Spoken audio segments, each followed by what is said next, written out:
Hello मेरे प्यारे students, बहुत ही शानदार सेशन, ज़बरदस्त सेशन टॉपर क्रैश कोर्स में आप सभी का स्वागत है। हमें उम्मीद है आप सब स्वस्थ होंगे, मस्त होंगे और आपकी तैयारी एकदम शानदार तरीके से चल रही होगी। तो टॉपर क्रैश कोर्स में बहुत ही शानदार सेशन में आपका स्वागत है। मिशन बोर्ड एग्जाम 2025 जो अब तक कुछ नहीं पढ़ा, जिसे डर लग रहा है कि फिजिक्स में फेल, केमिस्ट्री में फेल हो जाएगा या फिजिक्स में फेल हो जाएगा, तो मैथ में फेल हो जाएगा, किसी भी सब्जेक्ट में फेल होने का डर लगता है, तो क्या कीजिए, जुड़िए हमारे टॉपर क्रैश कोर्स से, जिसमें आपको सारे चैप्टर का क्या किया जाए, जो भी मोस्ट हाईएस्ट पावरफुल टॉपिक है, जो भी क्या है आपके बोर्ड एग्जाम के लिए में आ सकता है, वही टॉपिक इसमें कराए जाएंगे। ये नहीं कि आप मेरा सिलेबस में इतना है, ये है वो है, ऐसा कुछ नहीं है।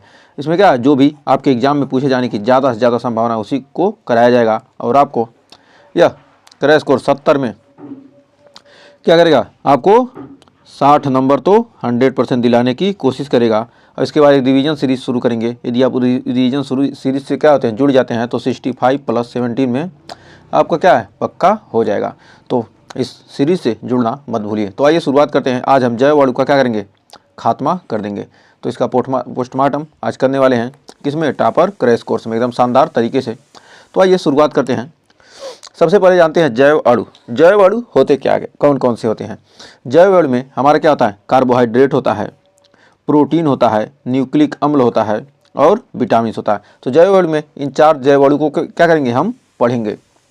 तो जैव अणु में जो हमारा क्या न्यूक्लिक अम्ल है, न्यूक्लिक अम्ल में हम पढ़ेंगे किसके बारे में, DNA और RNA के बारे में।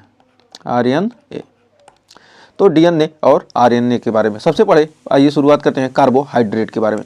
तो कार्बोहाइड्रेट होते कौन कौन से हैं, ग्लूकोज, फ्रक्टोज, सुक्रोज, माल्टोज और स्टार्च, ये सारे क्या हैं, हमारे कार्बोहाइड्रेट हैं।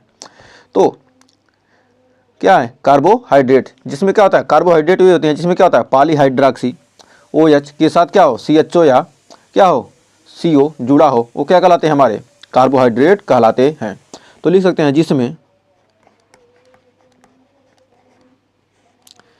जिसमें पॉलीहाइड्रॉक्सी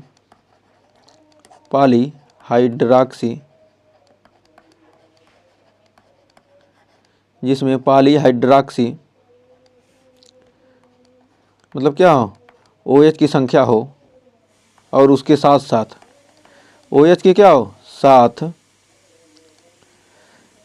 OH के साथ क्या हो, एल्डिहाइड जुड़ा हो या कीटोन जुड़ा हो या क्या हो, कीटोन हो, उन्हें क्या कहेंगे, हम कार्बोहाइड्रेट कहते हैं। कार्बोहाइड्रेट इसमें ग्लूकोज और फ्रक्टोज का हमारा एक फार्मूला होता है C6। ग्लूकोज और फ्रक्टोज का क्या होता है, फार्मूला हमारा सेम होता है C6H12O6। ग्लूकोज और फ्रक्टोज का ये क्या होते हैं, ग्लूकोज और फ्रक्टोज क्या होते हैं, मोनोसैकेराइड होते हैं।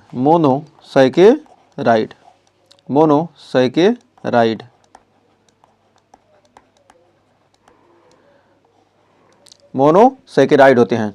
और फिर सुक्रोज और फ्रक्टोज का हमारा फार्मूला होता है C12H22O11। C12H22O11 किसका होता है, हमारा सुक्रोज और माल्टोज दोनों का फार्मूला होता है।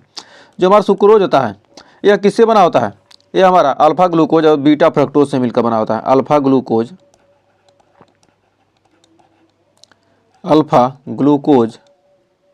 प्लस बीटा फ्रक्टोज से मिलकर बना होता है। अल्फा ग्लूकोज और बीटा फ्रक्टोज से मिलकर क्या बनता है, हमारा सुक्रोज बना होता है। और जो हमारा माल्टोज होता है, माल्टोज किससे बना होता है, हमारा अल्फा ग्लूकोज से। माल्टोज हमारा किससे बना होता है, अल्फा ग्लूकोज से। और फिर हमारा स्टार्च किससे बना होता है, स्टार्च हमारा किससे बना होता है, ये हमारा स्टार्च भी क्या होता है, अल्फा ग्लूकोज से ही बना होता है। अल्फा ग्लूकोज से,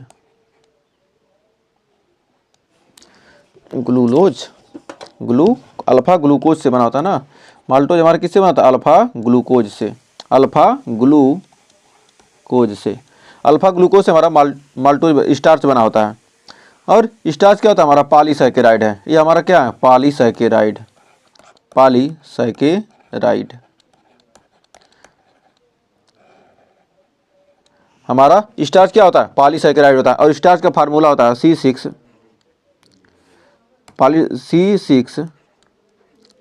H10O5। ये क्या होता है? हमारा पॉलीसैकेराइड मतलब क्या है? n का मान कुछ भी हो सकता है।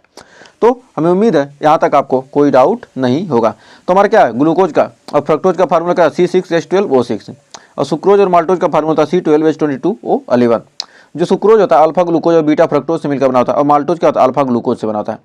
ग्लूकोज और फ्रक्टोज क्या होते हैं? मोनोसैकेराइड होते हैं, और जबकि हमारा स्टार्च क्या होता है? पॉलीसैकेराइड होता है। और माल्टोज हमारा अल्फा ग्लूकोज से, और सुक्रोज हमारा alpha glucose plus beta fructose से मिलकर बना होता है। जो कार्बोहाइड्रेट क्या होते हैं? वे होते हैं वे हाइड्रॉक्सी आयन होते हैं, वे हाइड्रॉक्साइड होते हैं, वे पॉलीहाइड्रॉक्साइड होते हैं, जो जिनके साथ क्या हो? CHO यानी एल्डिहाइड या कीटोन क्या होता है? जुड़ा हो। वो क्या कहलाते हैं? हमारे कार्बोहाइड्रेट कहलाते हैं। अब आइए जानते हैं प्राथमिक एल्कोहल और द्वितीयक एल्कोहल।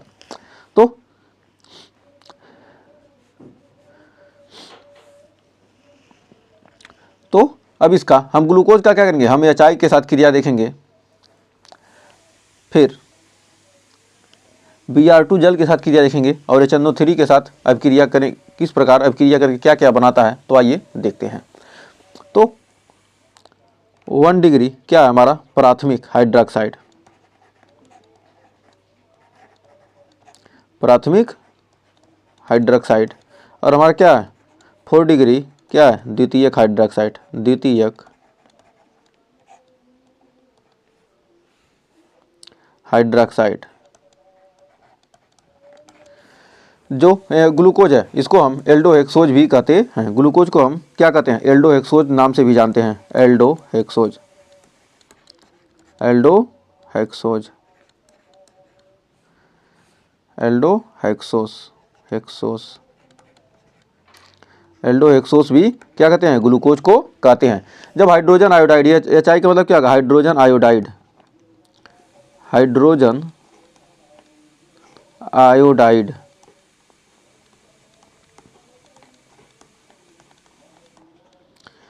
जब ग्लूकोज की क्या होती है? HI से क्रिया होती है, तो हमारा क्या बनता है? N हेक्सेन प्राप्त होता है। N हेक्सेन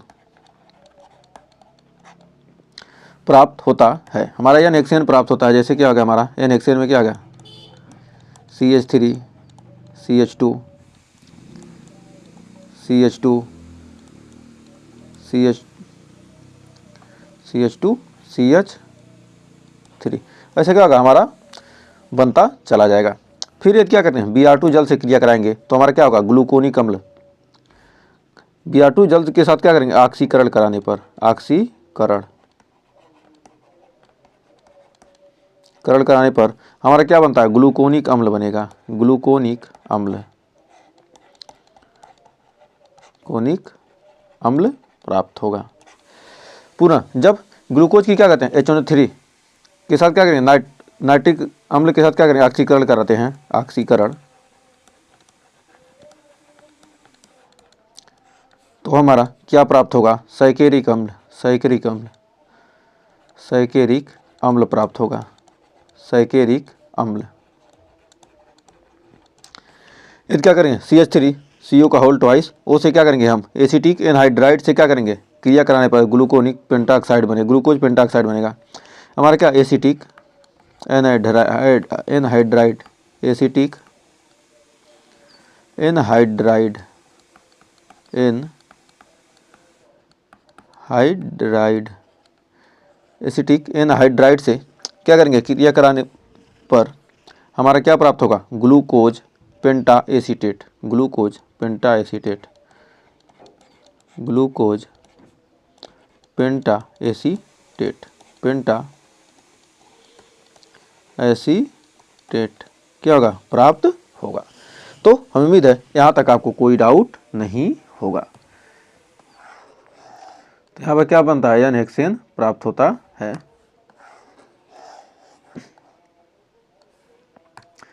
यहाँ पर चाहेंगे तो क्या करेंगे? एक और CH2 फिर CH3, हमारा क्या? N हेक्सेन क्या होता है? प्राप्त होता है। Meth eth pro but paint, एक और रहेगा ना, एक सेकेंड, हेक्सेन, यानी हेक्सेन का मतलब क्या होगा, एक यहाँ पर, और CH, यानी हेक्सेन का मतलब क्या होगा, CH2 सिंगल बॉन्ड CH3। अब क्या होगा, meth eth pro but pent hex, यानी hexane, sorry, 1 2 3 4 5 6, meth eth pro but pent hex, यानी हेक्सेन क्या होगा, प्राप्त होगा। तो कितने होंगे यहाँ पर, एक सेकेंड, इसको एक ही लाइन में कर देते हैं, यहाँ आ गया, इसको यहाँ कर लेते हैं, इसको यहाँ पर,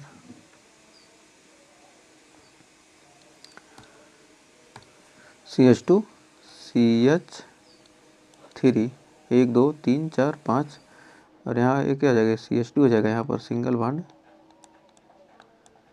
meth eth pro but pent hex, यानी हेक्सेन क्या होगा, प्राप्त हो जाएगा। तो हमने ध्यान नहीं दिया, यानी हेक्सेन हो जाएगा। तो अब आइए बढ़ते हैं आगे। कर अल्फा ए जो हमारा प्रोटीन होता है, इसकी एकलक इकाई क्या होती है, अल्फा एमिनो अम्ल, और प्रोटीन रेशेदार व गोलाकार प्रोटीन होता है। और प्रोटीन की संरचना कितनी होती है, 4 प्रकार की संरचना होती है। प्रोटीन की कितनी प्रकार की संरचना होती है, 4 प्रकार की। पहला हमारा प्राथमिक संरचना, दूसरा है हमारा द्वितीयक संरचना, और तीसरा है हमारा तृतीयक संरचना, और हमारा चौथा है चतुर्थ संरचना। प्रोटीन की क्या है, 4 संरचनाएं होती हैं। तो प्रोटीन की एकलक इकाई क्या होती है, अल्फा एमिनो अम्ल। और जो प्रोटीन का कार्य क्या है, शरीर की वृद्धि, नाइट्रोजन युक्त, ये क्या इसका काम क्या है, शरीर की वृद्धि करना, शरीर की वृद्धि। जो हमारा प्रोटीन है क्या करता है, शरीर की वृद्धि करता है। यह क्या, नाइट्रोजन युक्त जैव अणु है। ये हमारा क्या, नाइट्रोजन युक्त जैव अणु है, नाइट्रोजन युक्त जैव अणु। प्रोटीन क्या, नाइट्रोजन युक्त क्या है, जैव अणु है।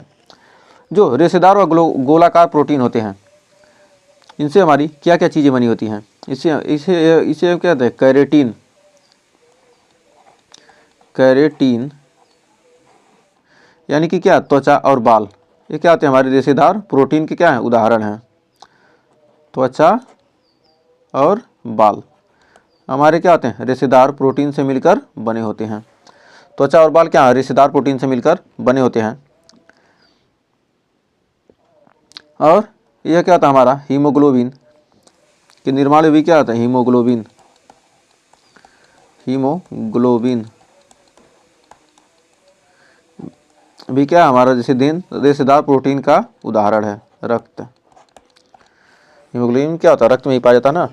और हमारा जो क्या है, 4 प्रकार की संरचना, प्राथमिक द्वितीयक तृतीयक चतुर्थ। जो हमारे प्राथमिक और द्वितीयक संरचनाएं होती है प्रोटीन की, ये क्या होते हैं, पेप्टाइड बंध, जो एमिनो अम्ल को क्या करते हैं, जोड़कर प्रोटीन बनाते हैं। क्या, पेप्टाइड बंध के माध्यम से क्या होती है, प्राथमिक द्वितीयक संरचना जुड़ी होती है। पेप्टाइड बंध, पेप्टाइड बंध जो क्या होती हैं, जो एमिनो अम्ल को जोड़कर प्रोटीन बनाते हैं, पेप्टाइड बंध से जुड़े होते हैं। इनके बीच क्या होता है, प्राथमिक द्वितीयक संरचना में क्या होता है, पेप्टाइड बंध होता है, जो एमिनो अम्लों को, जो एमिनो अम्लों को, एमिनो अम्लों को जोड़कर प्रोटीन बनाते हैं, को जोड़कर प्रोटीन बनाते हैं, जोड़कर प्रोटीन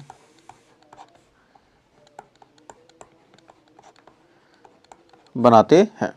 इनका तो ज़रूरत नहीं रहता है ज़्यादा। तो अब जानते हैं प्रोटीन की संरचना। एक होता है अल्फा हेलिक्स, एक क्या होता है हमारा अल्फा हेलिक्स, और एक हमारा होता है क्या, बीटा सीट, बीटा सीट, और एक होता है क्या हमारा अल्फा हेलिक्स। जो अल्फा हेलिक्स होता है, हाइड्रोजन बंध के कारण क्या होता है, अस्थायी होता है।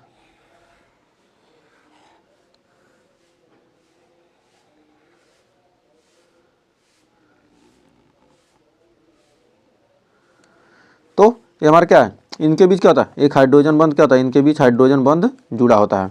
यह हाइड्रोजन बंध के कारण क्या होते हैं, अस्थायी होते हैं। हाइड्रोजन बंध के कारण, हाइड्रोजन बंध के कारण क्या होते हैं? अस्थाई। जो हमारा बीटा शीट होता है,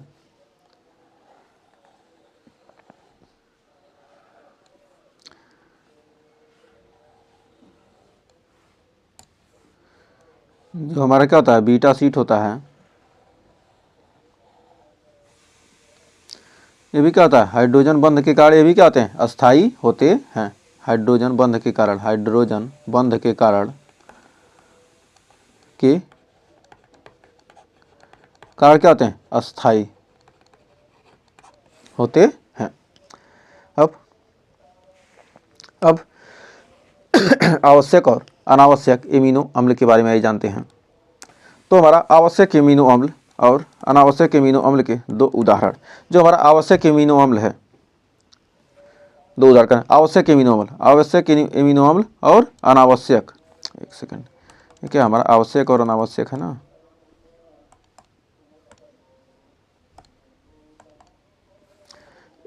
आवश्यक एमिनो अम्ल और अनावश्यक, आवश्यक और अनावश्यक। जो हमारा आवश्यक एमिनो अम्ल है वो हमारा क्या? ल्यूसीन है। आवश्यक एमिनो अम्ल हमारा क्या? ल्यूसीन। जो हमारा अनावश्यक एमिनो अम्ल है क्या? एलानीन। एलानीन। तो ये आपके एग्जाम में पूछा जा सकता है कि आवश्यक और अनावश्यक एमिनो अम्ल के क्या कीजिए? उदाहरण दीजिए। तो हमारा आवश्यक एमिनो अम्ल क्या? ल्यूसीन है और अनावश्यक एमिनो अम्ल क्या है? एलानीन है।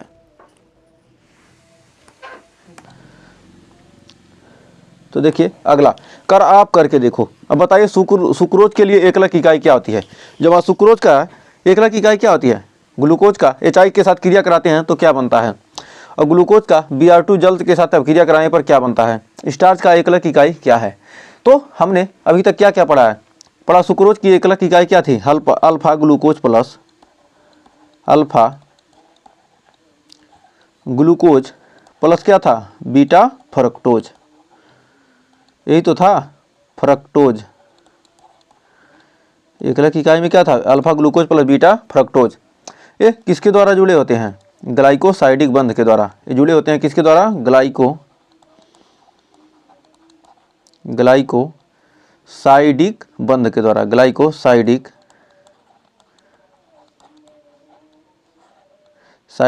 बंध के द्वारा क्या होते हैं? जुड़े होते हैं। जो ग्लूकोज की क्या होता है? HI के साथ क्रिया होता है तो हमारा क्या बनता है? N hexane. क्या होता है? प्राप्त होता है। नॉर्मल हेक्सेन प्राप्त होता है। जब ग्लूकोज की क्या होता है? Br2 के साथ क्रिया होती है तो क्या बनता है? ग्लूकोनिक अम्ल। ग्लूकोनिक अम्ल क्या होता है? प्राप्त होता है। और जब स्टार्च की एकलक इकाई क्या होती है? हमारा अल्फा ग्लूकोज। स्टार्च की एकलक इकाई क्या होती है? अल्फा ग्लूकोज होती है। तो अब आइए बढ़ते हैं आगे। अब जानते हैं न्यूक्लिक अम्ल। न्यूक्लिक अम्ल किन किन चीज़ों से मिलकर बनता है? DNA और RNA। यह क्या? न्यूक्लिक अम्ल क्या हमारे आनुवांशिक लक्षणों के लिए क्या होता है? उत्तरदायी होता है। तो यह किसके लिए? आनुवांशिक लक्षणों के लिए क्या है? उत्तरदायी है। आनुवांशिक लक्षण क्या है? आनुवांशिक लक्षणों के लिए क्या है? लक्षणों के लिए क्या होते हैं? उत्तरदायी होते हैं। उत्तरदायी। जैसे क्या? माता पिता की जो क्या होती है? जो लक्षण है, बेटे में आ गई, बेटे के लक्षण उसके बेटे में, ये क्या है? आनुवांशिक लक्षण होते हैं। चेहरे का मिलना, किसी भी चीज़ का क्या मिलना क्या आता है? आनुवांशिक लक्षण में आता है। शक्ल का मिलता है, कहते हैं पिता की शक्ल बेटे से मिले, क्या है? आनुवांशिक लक्षण के कारण ऐसा होता है। जो न्यूक्लिक अम्ल होते हैं वो क्या होता है? इसकी श्रृंखला बनाने के लिए क्या इन्हें फास्फोडाइएस्टर बंध होता है। जो न्यूक्लिक अम्ल की श्रृंखला बनाने के लिए इसमें क्या होता है? फास्फोडाइएस्टर बंध होता है। तो इसकी श्रृंखला किसके द्वारा होती है? फास्फोडाइएस्टर बंध द्वारा जुड़ी होती है। इसकी श्रृंखला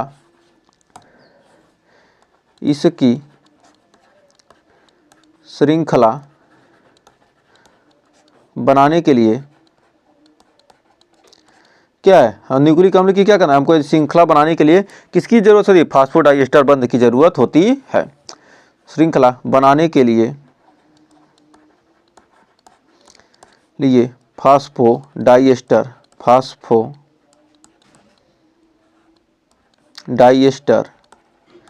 डाइएस्टर बंद होता है।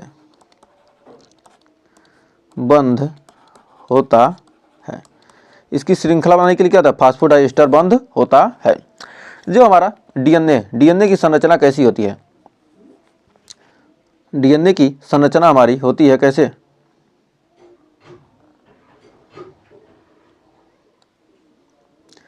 जो हमारी डीएनए की संरचना कैसी होती है, इसी तरह से होती है। तो इसमें क्या होता है, ये द्विकुंडलित होते हैं। इसमें क्या होते हैं, फास्फोडाइएस्टर बंध द्वारा क्या होते हैं, जुड़े होते हैं। यह कैसी संरचना, द्विकुंडली। जो हमारे डीएनए है क्या, द्विकुंडलनी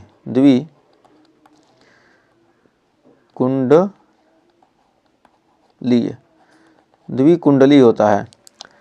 और इसको डीएनए को हम क्या कहते हैं, डीऑक्सीराइबोज शर्करा कहते हैं। इसको हम कहते हैं डीऑक्सीराइबोज शर्करा,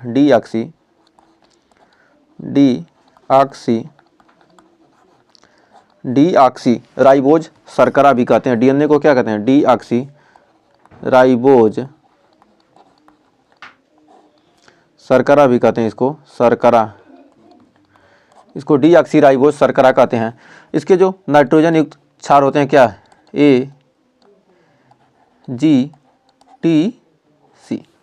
AGTC। और हमारा आरएनए होता है, इसका नाइट्रोजन युक्त क्या है, यह हमारा क्या, राइबोज शर्करा है।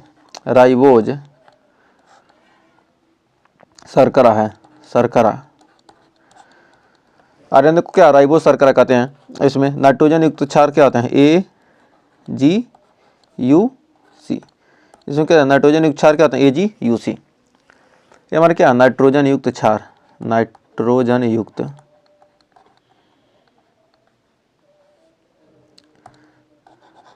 ये हमारे क्या है, नाइट्रोजन युक्त क्षार। एक सेकंड,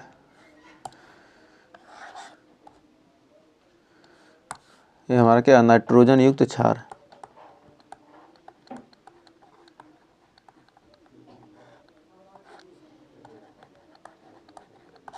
ये हमारे क्या है, नाइट्रोजन युक्त क्षार। तो जो हमारा AGTC और AGUC, ये से क्या होगा, एडानिन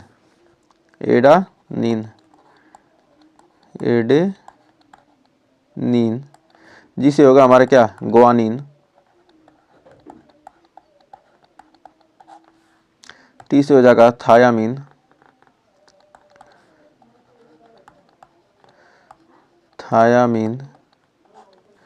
C से साइटोसिन।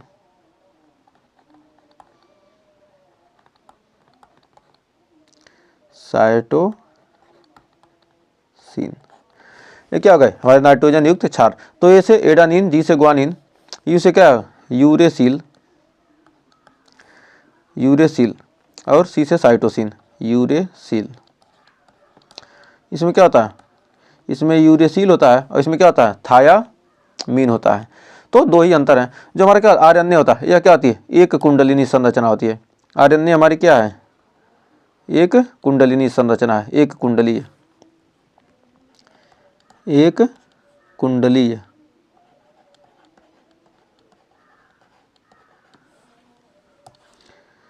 हमारा जो आरएनए क्या, एक कुंडलीय संरचना है, एक कुंडलीय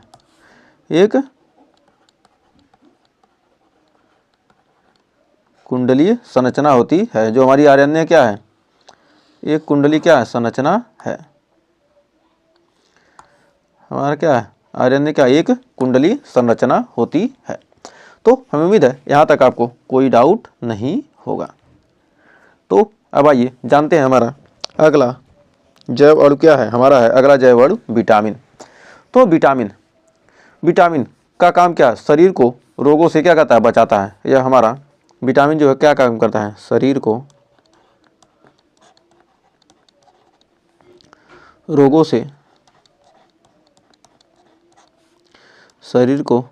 से क्या करता है, बचाता है। शरीर को रोगों से बचाने का काम कौन करता है, विटामिन हमारा करता है। विटामिन ए का नाम क्या है, रेटिनॉल।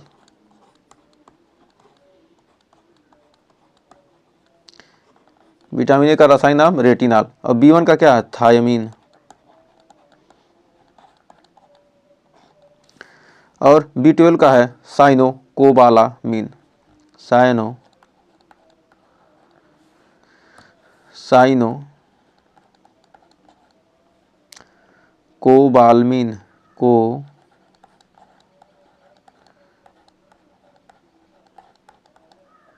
बालमीन। और C है हमारा एस्कार्बिक अम्ल। एस्कार्बिक अम्ल। और विटामिन डी है कैल्सीफेरॉल। कैल्सीफेरॉल।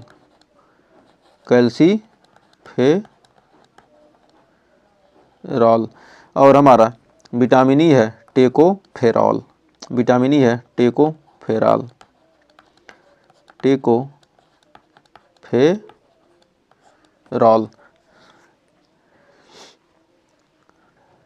टोकोफेरॉल। और हमारा विटामिन के है फिलोक्विनोन।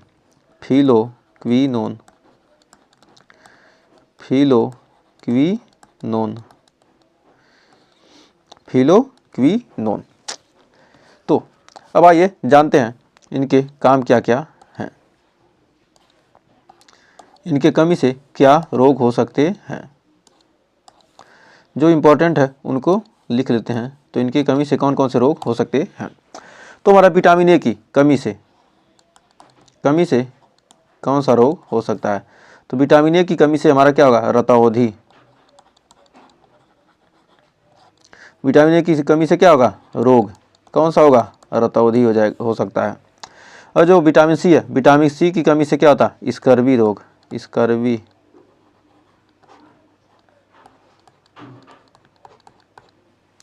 और जो हमारा विटामिन डी है, इससे हमारा क्या होता है? सूखा रोग। विटामिन डी की कमी से होता है क्या? सूखा रोग। तो और हमारा विटामिन के की कमी से कौन सा रोग होगा? विटामिन के की कमी से रक्त का थक्का न जमना। रक्त का थक्का न जमना। विटामिन के की कमी से क्या होता है? रक्त का थक्का नहीं जमता है। तो हम उम्मीद है यहाँ तक आपको कोई डाउट नहीं होगा। तो अब आइए जानते हैं जल में घुलनशील और वसा में घुलनशील विटामिन कौन कौन से हैं। तो जल में घुलनशील विटामिन कौन कौन से हैं? विटामिन बी व विटामिन सी शरीर में क्या अधिक समय तक नहीं रुकती हैं। विटामिन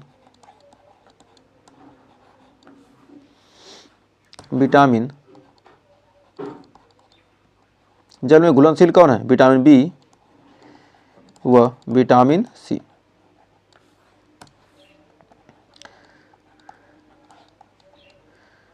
बी व विटामिन सी क्या है? जल में घुलनशील नहीं, जल में क्या है? घुलनशील हैं।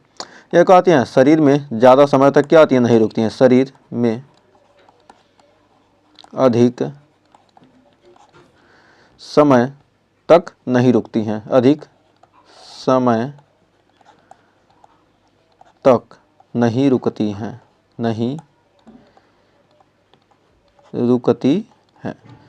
विटामिन बी और सी क्या अधिक समय तक क्या करती हैं? नहीं रुकती हैं। वसा में घुलनशील विटामिन क्या है? विटामिन वसा में घुलनशील विटामिन क्या है? कीड़ा क्या होगा? वसा में क्या हो जाएगा? घुल जाएगा। कीड़ा मतलब क्या? विटामिन KEDA, यानी कीड़ा से याद कर सकते हैं। वसा में घुलनशील और जल में क्या? बाकी बचेंगे बी और सी। तो हमें उम्मीद है यहाँ तक आपको कोई डाउट नहीं होगा। तो आप करके देखो। तो जल में घुलनशील विटामिन 2 हम बता देते हैं और 2 आप क्या करेंगे? हमें कमेंट में ज़रूर बताएंगे। तो जल में घुलनशील विटामिन कौन कौन से हैं? बी व सी क्या है? जल में घुलनशील हैं। विटामिन ए का रासायनिक नाम, विटामिन ए का रासायनिक नाम क्या है हमारा? रेटिनॉल। विटामिन ए का रासायनिक नाम क्या है? रेटिनॉल। तो डीएनए के नाइट्रोजन क्षार और डीएनए बनाने में लगा बंध, कौन सा बंध द्वारा क्या होता है? डीएनए बना होता है। और डीएनए में क्या है? नाइट्रोजन युक्त क्षार क्या है? ये आपके के लिए क्या है? ये आपका HW है, यानी कि होमवर्क। आपको क्या करना है, इसको कमेंट में ज़रूर बताइए। इसका आंसर क्या करना है, आपको कमेंट में ज़रूर बताना है। यदि कि आपने क्या किया, वीडियो को अच्छे तरीके से देखा है, तो इसका आंसर क्या करना है, आपको कमेंट में ज़रूर बताइएगा। और सेशन अच्छा लगा तो सेशन को लाइक शेयर कीजिएगा, क्योंकि इससे ज़्यादा इस चैप्टर से कोई भी टॉपिक आपके एग्जाम में आ ही नहीं सकता। ये मान के चलिए 5 नंबर तो आपको पक्का दिलाने वाला ये चैप्टर है। 2-3 चैप्टर हम पढ़ेंगे, 3-4 चैप्टर से आपको क्या होंगे 20 नंबर तो आसानी से क्या हो जाएंगे, मिल जाएंगे। 20-22 नंबर 4 चैप्टर आप पढ़ कर क्या आसानी से पासिंग मार्क ला सकते हैं। तो अगर सेशन अच्छा लगा तो सेशन को लाइक कीजिएगा, शेयर कीजिएगा और चैनल पर पहली बार के चैनल को सब्सक्राइब जरूर कीजिएगा। तो मिलेंगे नेक्स्ट वीडियो में इसके एक और चैप्टर के साथ, डी और या ब्लॉक के तहत। तो इसके बाद पढ़ेंगे वो मोस्ट हाईएस्ट क्या ट्रेंडिंग टॉपिक है। तो मिलते हैं नेक्स्ट वीडियो में, तब तक के लिए टेक केयर।